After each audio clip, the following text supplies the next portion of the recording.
சிம்பிளாக 5 நிமிஷத்தில் ஈஸியாக டேஸ்டியாக பண்ணணும்னு நினச்சிங்கன்னா கண்டிப்பாக இந்த தயிர் குழம்பு தாங்க. இதை நீங்கள் எப்படி பண்ணுவீங்கன்னு தெரியலை, எப்படி சொல்லுவீங்கன்னு தெரியல. ஆனால் எனக்கு இவன் தயிர் குழம்பு தான். இது பண்ணுறதுக்கு ஃபஸ்ட்டு ஒரு பேனில் ஒரு 1 இல்லை 2 டேபிள் ஸ்பூன் அளவுக்கு கீ ஆட் பண்ணிக்கோங்க. நீங்கள் நிறைய சாப்பிடுவீங்க அப்படின்னா எக்ஸ்ட்ரா கூட ஆட் பண்ணிக்கலாம். நெய் வந்து நல்லா மெல்ட் ஆன நெய், இது கூட ஒரு 1/2 டீஸ்பூன் ஜீரகம், ஒரே ஒரு வரமிளகா, ஒரு கொத்து கருவேப்பிலை, இவ்வளவும் சேர்த்துருக்கேன். இது எல்லாம் பொரிஞ்ச அப்புறமா இது கூட ஒரு 4-5 பல் பூண்டு வந்து குட்டி குட்டியாக நறுக்கிட்டு சேர்த்துக்கோங்க. நேற்றுக்கு நான் வந்து சொல்லியிருந்தேன், என் பையன் வந்து ஸ்கூலுக்கு போய் அவனுக்கு வீசிங் வந்துடுச்சு அப்படின்னு. அது பாதியில் நின்றுச்சு. அதோட கண்டினியூஷன் சொல்லட்டுமா?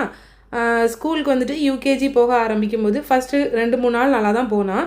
ஒரு 3rd டேக்கு அப்புறமே வந்துட்டு அவன் போகமாட்டேன், ஸ்கூலுக்கு போக மாட்டேன் அப்படின்னு சொல்லிட்டு ரொம்ப அடம் பிடிக்க ஆரம்பித்தான். பட் ஓகே, அது வந்துட்டு நான் ஒரு வேளை ஹோம் சிக்கில் அவன் சொல்கிறானா அப்படின்னு சொல்லிக்கிட்டு நானுமே ரொம்ப ப்ரெஷர் கொடுக்க மாட்டேன். ஒரு நாள் போவான், சில நேரம் போகாமே இருப்பான், அந்த மாதிரி போயிட்டே தான் இருந்துச்சு. ஆனால் வீசிங் வந்துட்டு கம்மி ஆகவே இல்லை. ஹாஸ்பிட்டல் போவோம், ட்ரீட்மெண்ட் எடுப்போம், ஆனாலும் சரியாகாது. மறுபடியும் ஒரு 1 வீக் ஸ்கூலுக்கு போவான், அப்புறம் போகாமல் இருப்பான். ஸ்கூலில் போய் மறுபடியும் நான் சொல்லிகிட்டே இருந்தேன், நீங்கள் அவனுக்கு வந்துட்டு ப்ரெஷர் பண்ணாதுங்க, எதுனாலும் எங்ககிட்டயே சொல்லிடுங்க. ஏன்னா ஏற்கனவே ரொம்ப அமைதியாக இருப்பான், பேசவும் மாட்டான். அதனால் ஸ்கூலில் அவனை என்ன பண்ணினாங்கன்னு இப்போ வரைக்கும் எங்களுக்கு கண்டுபிடிக்க முடியல. எதுவும் நடந்துச்சா இல்லை நடக்கலையா அப்படிங்கிறதும் எங்களுக்கு தெரியலை. ஆனால் வந்துட்டு ஸ்கூலுக்கு போயினா இப்போ வீட்டில் இருந்தால் கூட ஓரளவுக்கு நார்மலாக இருப்பான். ஸ்கூலுக்கு போயிட்டு வந்தானா ரொம்ப அதிகமாயிரும். ஆனால் கண்டிப்பாக ஸ்கூலுக்கு போயிட்டு வந்துட்டு சொல்லுவான், அந்த ஏதாச்சும் ஒரு மிஸ் வந்து திட்டுனாங்க, இல்லை வந்துட்டு நுள்ளி வச்சுட்டாங்க, அப்படி ஏதாவது சொல்லுவான். எனக்கு ரொம்ப கஷ்டமாக இருக்கும். ஏன்னா நம்ம நிறைய வாட்டி ஸ்கூலில் போய் சொல்லிட்டோம், அவன் ரொம்ப பயப்படுறான், ஸ்கூலுக்கு வரமாட்டேங்கிறேன்னு சொல்கிறான், நீங்கள் எதுவும் சொல்லாதீங்க அப்படின்னா. அவங்க ஸ்கூலில் ஒரே இது என்ன சொல்லுவாங்கன்னா, நாங்கள் எதுவுமே சொல்லலை, அவன் வந்துட்டு ரொம்ப நல்லா படிக்கிறான், எழுதுறான், நாங்கள் ஏன் சொல்ல போகிறோம் அப்படிம்பாங்க. நம்மளுமே கன்வின்ஸ் ஆகி வீட்டுக்கு வந்துடுவோம். நம்மளுக்கு பின்னே என்ன தோணுன்னா, டெய்லி போய் ஒரு மிஸ்ஸுக்கிட்ட வந்து அவனை ஒன்றும் சொல்லாதுங்கன்னு சொல்கிறதுக்கும் கஷ்டமாக இருக்கும்.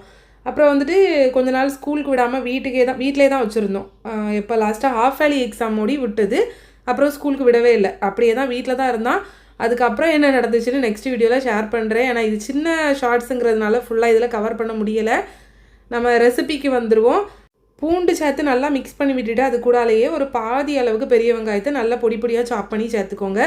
வெங்காயம் நல்லா குக் ஆன அப்புறமா இது கூடால உங்கள் காரத்துக்கு ஏற்ற மாதிரி மிளகாய்த்தூள், ஒரு 1/4 டீஸ்பூன் மஞ்சள் தூள், ஒரு 1/2 டீஸ்பூன் அளவு கரம் மசாலா, இவ்வளவும் சேர்த்து நல்லா மிக்ஸ் பண்ணிவிட்டு தேவையான அளவு உப்பு, எல்லாத்தையும் ஒரு 2-3 நிமிஷம் நல்லா மிக்ஸ் பண்ணிவிட்டு தயிர் சேர்த்துக்கோங்க. தயிர் சேர்த்து ஃபைனலாக மல்லிக்கீரை, சூப்பரான தயிர் குழம்பு ரெடி.